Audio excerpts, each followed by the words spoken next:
Hi welcome to my channel Nimminani. Avatar Avatar అనే cinema చాలామందికి మనలో మన టీనేజ్ నుంచి లేదంటే మనం ఒక యంగ్ ఏజ్ ఆ టైంలో బ్యాచిలర్గా ఉండి ఇప్పుడు పిల్లలు పుట్టి ఇప్పుడు Avatar Avatar way of water and Avatar fire and ash, ఈ అవతార్ నుంచి అవతార్ ఫైర్ అండ్ యాష్ వరకు కొన్ని జీవితాల్లో అనేక మార్పులు జరుగుంటాయి. కానీ వాళ్ళందరూ కూడా ఒక లైఫ్ టైం ఎక్స్పీరియన్స్ అనేది అవతార్ అనే సినిమా క్రియేట్ చేసిన ఒక ఇంపాక్ట్ అది. అది ఎలా అంటే లైఫ్లో ఒక్కసారైనా సినిమా థియేటర్కి వెళ్ళి చూడలేని, అసలు సినిమాలంటేనే ఇష్టపడిన ఎవడైనా సరే కొన్ని సినిమాలు రిలీజ్ అవుతున్నాయి అనేసరికి ఒక్కసారైనా చూస్తారు భయ్య. అలాంటిదే ఈ అవతార్ సిరీస్ కూడా. అవతార్ నుంచి Avatar the fire and ash వరకు అవతార్ చూసాం, Avatar the way of water చూసాం, ఇప్పుడు ఫైర్ అండ్ యాష్. ఈ మూడు కూడా సేమ్ కథ, సేమ్ ప్లాట్.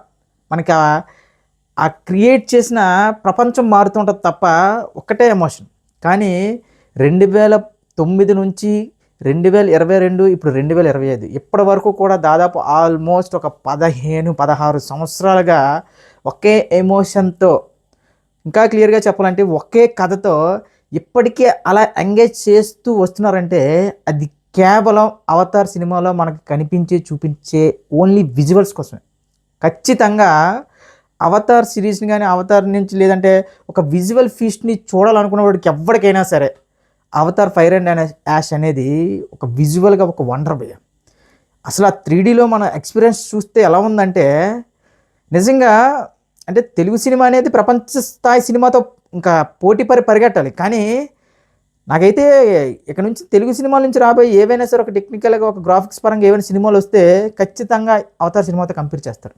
సో ఇప్పుడు తెలుగు సినిమా అని కాదు, ఇండియన్ సినిమా అని కాదు, ఇక ప్రపంచ సినిమాలో ఎలాంటి విజువల్ వండర్ సినిమా వచ్చినా సరే మన అవతార్ ఫైర్ అండ్ యాష్తో కంపేర్ చేస్తాం. ఆ కలర్స్ కానీ ఆ ప్రపంచం కానీ నిజంగా 3Dలో చూస్తే, ఇంకా మాకు ఇక్కడ ఐమాక్స్ థియేటర్లు అవి అందుబాటులో లేవు, కానీ నిజంగా ఐమాక్స్లో చూసినట్టుకు మాత్రం ఇది లైఫ్ టైం ఎక్స్పీరియన్స్.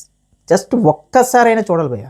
నిజంగా పిల్లలు మాత్రం మామూలుగా ఎంజాయ్ చేయరు, ఒక ప్రపంచంలోకి వెళ్ళిపోతారు. కానీ ఈ స్టోరీ లైన్ ఒక కొత్త కథ, లేదంటే స్టోరీలో ఇది లేదు అది లేదు, ఇంకా ఏవో పెద్ద పెద్ద కొంతమంది పెద్ద పెద్ద ఇప్పుడు రివ్యూవర్స్ పెద్ద పెద్ద ఇంటలెక్చువల్ ఫీలర్స్ ఉంటారు కదా, వాళ్ళు కూడా విజువల్గా ఇంకా పిచ్చెక్కిపోతారు. ఒక్కసారైనా ఇది లైఫ్లో ఎక్స్పీరియన్స్ చేయాల్సిన సినిమా. కేవలం ఈ సినిమా బడ్జెట్, ఈ సినిమా ఇవన్నీ మాట్లాడుకుంటే జస్ట్ ఈ సినిమా నాన్ థియేటికల్ రైట్సే 4500 కోట్లు. అంటే అసలు అవతార్ అనే సినిమా గురించి మాట్లాడే అర్హత కూడా మనకు ఉందా లేదా అనేది అనిపిస్తుంది ఒకసారి. నాకైతే ఇప్పుడు ఈ మధ్యకాలంలో ఎక్కువగా వినిపిస్తున్న న్యూస్ ఏంటంటే 250-350 పెట్టి మేము సినిమాలు చూస్తున్నాం అవసరమా అనే వాళ్ళకి ఇప్పుడు అవతార్ అనే సినిమా, అవతార్ ఫైర్ అండ్ యాష్ అనే సినిమా మీరు పెట్టిన ప్రతి ఒక్క రూపాయికి కూడా విజువల్గా ఒక వండర్ భయ్య.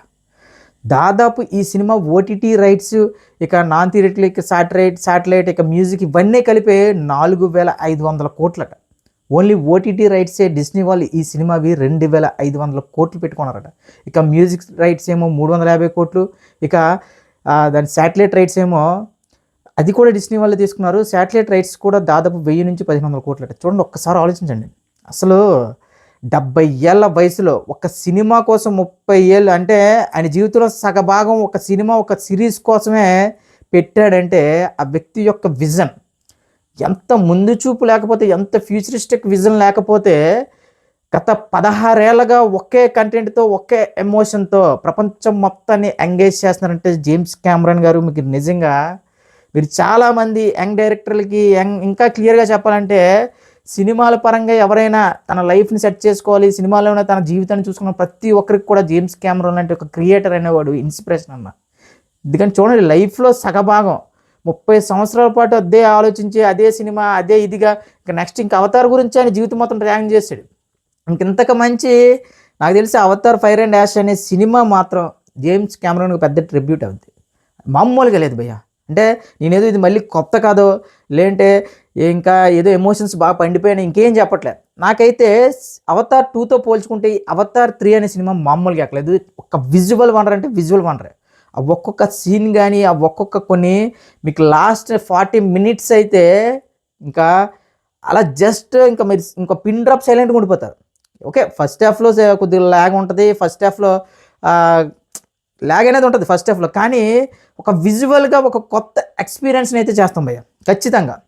ఎక్కడ 2009, ఎక్కడ 2022, ఇప్పుడేమో 2025లో చెప్తున్నా కదా! ఒకే కథతో ఇన్ని సంవత్సరాల పాటు ఎంగేజ్ చేసి చూస్తున్నారంటే కేవలం 'అవతార్' అంటే ఏంటి? ఎవడు కొత్త కథ ఆలోచించడు. కొత్తగా ఏముండవు. ఓన్లీ కేవలం ఆ విజువల్స్ ఎలాగుంటాయి, యాక్షన్ ఎపిసోడ్స్ ఎలా తీశారు అది మాత్రమే మైండ్‌లోకి వెళ్తుంది. ప్రతి ఒక్కరికి ఏంటి, అప్పుడు 'అవతార్' అనే సినిమా ఒక భూమి, ఒక గ్రహం గురించి.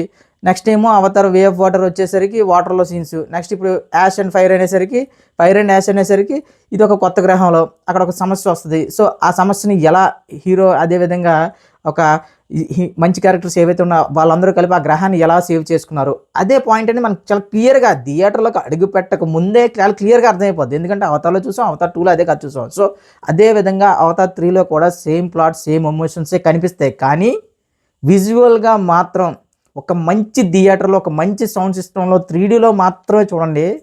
మామూలుగా లేదు. ఇప్పటివరకు మీరు చూసిన 3డీ ఎక్స్‌పీరియన్స్ వేరు. 'అవతార్ 3' 3డీ ఎక్స్‌పీరియన్స్ మాత్రం మామూలుగా లేదన్న. చాలా అంటే చాలా బాగుంది. నాకైతే 'అవతార్' యాక్చువల్లీ 'అవతార్ 1, 2లో మనకి బ్లూ కలర్ గానీ, ఒక నీలి రంగు కలర్ గానీ ఎక్కువ కనిపిస్తాయి. కానీ 'ఫైర్ అండ్ యాష్'కి వచ్చేసరికి ఆ కలర్స్ మాత్రం ఎక్సలెంట్ అంటే ఎక్సలెంట్. 70 ఏళ్ల వయసున్న ఒక వ్యక్తి ఆయన అంత ముందు చూపు లేకపోతే ఫ్యూచర్‌లో ఇలాంటి టెక్నాలజీ రాబోతుంది, ఇలా చేయబోతున్నాం. ఇంకా క్లియర్‌గా చెప్పాలంటే ఇలాంటి సినిమాల కోసం వాళ్ళే ఒక కొత్త టెక్నాలజీని ఇన్వెంట్ చేస్తున్నారంటే ఇంక వాళ్ళు డైరెక్టర్‌లని అనాలా, సైంటిస్ట్‌లని అనాలా, లేదంటే ఇంక ఏమనాలి? ఒక సినిమా కోసం తను అనుకున్న విజన్ కోసం తన జీవితం మొత్తాన్ని ధారపోసాడు. యెస్, ఎవడు చేసేదైనా డబ్బు కోసమే. కానీ మరీ ఇంత డెడికేషనా? పెద్ద పెద్ద సైంటిస్టులు వాళ్ళు ఏమైనా ఎక్స్‌పెరిమెంట్లు చేసేటప్పుడు ఇలా 30 సంవత్సరాలు, 20 సంవత్సరాలు ఉండిపోతారు. ఒక సినిమా కోసం ఇలా ఎంత తన లైఫ్ టైమ్ మొత్తంలో 70 సంవత్సరాలు, 30 సంవత్సరాలు ఒక సినిమా కోసమే ఆలోచించి ఆ సినిమాని 3 పార్ట్‌లుగా తీసుకురావడం అనేది మాత్రం ఇది మామూలుగా మనుషుల వల్ల సాధ్యం కాదన్న. ఒక కమిట్మెంట్ ఉండాలి. అలాంటి వాళ్ళే మనకి ఇన్స్పిరేషన్. మనం ఒక పనిని గట్టిగా అయితే ఒక 20 రోజులు, 30 రోజులు వరుసపెట్టి చేస్తేనే మరుసటి రోజు అప్పార దొబ్బుతాం. మనం అలాంటిది వాళ్ళ విజన్ ఏంటి పిచ్చెక్కిపోతాం. టు బీ ఫ్రాంక్ చెప్తున్నా, ఇది ఫ్యామిలీతో ఇంకా పిల్లలు మాత్రం ఈ సినిమా చూస్తే మాత్రం మామూలుగా ఎంజాయ్ చేయరు. మనం కూడా ఈవెన్ 2019 నుంచి ఎవరైతే ఈ సినిమాలు చూస్తూ పెరిగారో ఒక ఎమోషన్‌లో ఉంటది. ఖచ్చితంగా మళ్ళీ మన ఫ్రెండ్స్‌తోని అందరితోని అరే! 'అవతార్' ఆ టైంలో మనం చూసాం కదా! మళ్ళీ ఆ టైప్ ఆఫ్ ఒక ఫీల్ వస్తది భయ్య. నాకైతే ఈ సినిమాలో విజువల్స్ మాత్రం సెకండ్ హాఫ్ నుంచి ముఖ్యంగా లాస్ట్ 40 మినిట్స్ అయితే ఇంకా నేనొక వేరే ప్రపంచంలోనే అనిపించింది. సో, మీరు కూడా ఇది మాత్రం పైరసీలో మాత్రం చూడొద్దు భయ్య. మీరు సినిమాలు చూడకపోయినా పర్లేదు గానీ 'అవతార్ 3' సినిమాని కూడా మీరు మూవీ రూల్స్‌లోనే ఎక్కడెక్కడో డౌన్‌లోడ్ చేసి చూసారంటే ఇంక మీ అంత దరిద్రులు ఎవరుండరు. ఎందుకంటే అన్న ఇవి చెప్తున్నా కదా! ఇవి మీరింకా ఇది కూడా పైరసీలు చేసి చూస్తే ఇంక మనం ఇంక సినిమాలు ఇంకేం ఎక్స్‌పీరియన్స్ చేస్తాం? ఇంక సినిమాల గురించి ఏం మాట్లాడుకుంటాం? ఖచ్చితంగా 'ఫైర్ అండ్ యాష్', 'అవతార్ 3' అనే సినిమా మాత్రం మీరు ఒక్కసారి థియేటర్‌లోకి అలా ఒక మంచి థియేటర్‌లో ఒక మంచి సౌండ్ సిస్టమ్ ఉన్న, ఒక మంచి క్వాలిటీ స్క్రీన్ ఉన్న థియేటర్‌లో చూడండి. 3డీలో ఖచ్చితంగా ఇదొక లైఫ్ టైమ్ ఎక్స్‌పీరియన్స్ ఇస్తది మీకు.